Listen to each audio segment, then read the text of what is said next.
আমাদের যে সার্বিক পরিকাঠামোগুলো একদম ঠিক নয়, যেগুলো গড়বেতা ৩ নম্বর ব্লকের সব স্কুল মডেল, সব অঙ্গনওয়াড়ি কেন্দ্র মডেল, কিন্তু 50 থেকে 70টি কেন্দ্র সাজানো হয়েছে, বাদবাকি কেন্দ্র সাজানো হয়নি।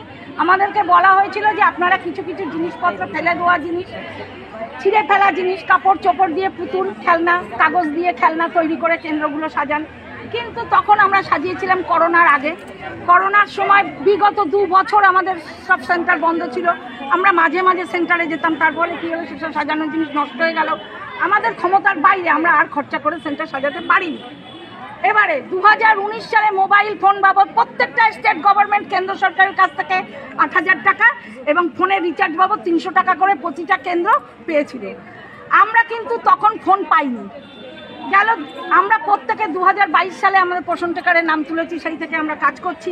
কিন্তু আজও 2023 সালের অক্টোবর মাসে দ্বিতীয় ফোনের দাম 10,000 টাকা করে কেন্দ্র সরকার দিয়েছে, কিন্তু আমরা সে ফোনও আজও পাইনি।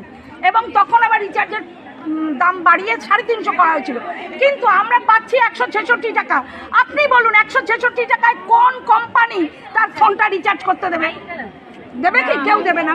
আমাদের তাহলে ন্যায্য মূল্যের ফোন রিচার্জের টাকা দেওয়া হোক।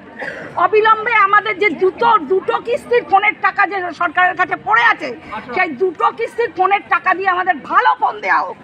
আমরা কিন্তু যেমন তেমন ফোনে কাজ করতে পারবো না, কারণ আমাদের পোষণ টেকারের কাজ 5G নেটওয়ার্ক ছাড়া করা সম্ভব নয়। কি বলছে সিডিপিও কি বলবেন? উনি তো একজন সরকারের আধিকারিক হয়ে উনি ওখানে বসে আছেন, ওনার তো হাত পা বাঁধা। ওনার ওপরে ডিপিও আছে, ডিপিওর ওপরে জেনারেল সেক্রেটারি আছে, তার উপরে মাননীয় মুখ্যমন্ত্রী আছেন।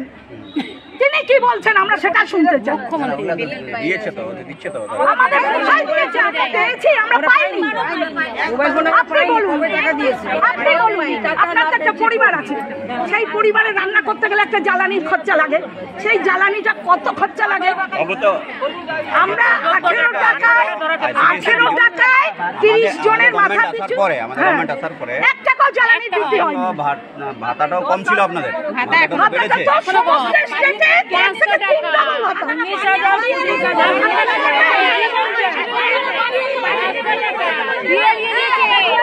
ভাতা বাড়িয়ে কেটে নিয়েছে। 2000-3000 টাকা ছিল। ভাতা বাড়িয়ে কেটে নেওয়া হয়েছে শুধুমাত্র আইসিডিএস এর বেতন থেকে, অন্য কোনো কর্মী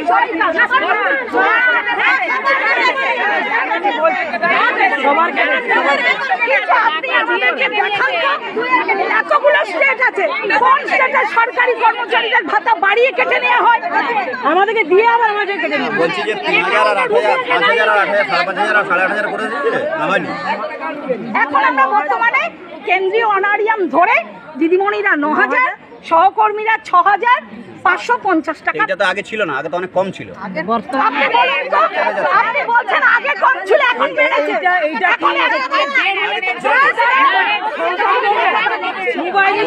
আচ্ছা, আমি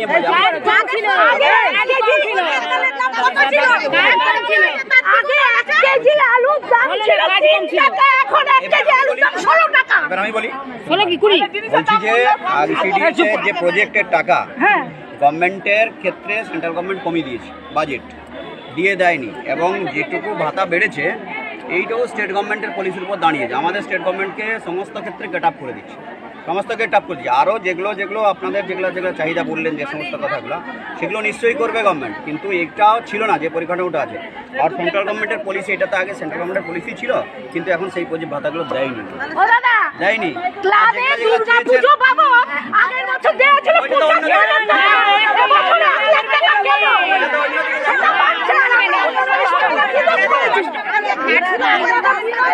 আগে আমরা 3 মাস দিন সবজি খাওয়ালে 1 মাসের দিন আমাদের এখন ছিল না।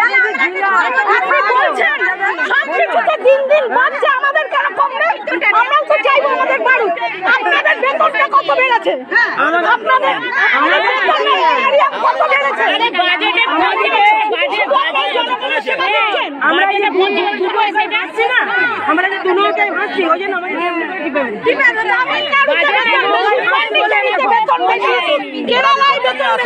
দেখি বাজেটে ঘোষণা করে ফোন পাইনি। আমাদের দুটো করে খাবার বরাদ্দ ছিল, সহকর্মী দিদি সেটাও বন্ধ করে দিয়েছে। আমরা এতই অবহেলার পাত্রী, আমরা এতই অবহেলার পাত্রী যে যেখান থেকে পাচ্ছে আমাদের অপমান করে চলে যাবে।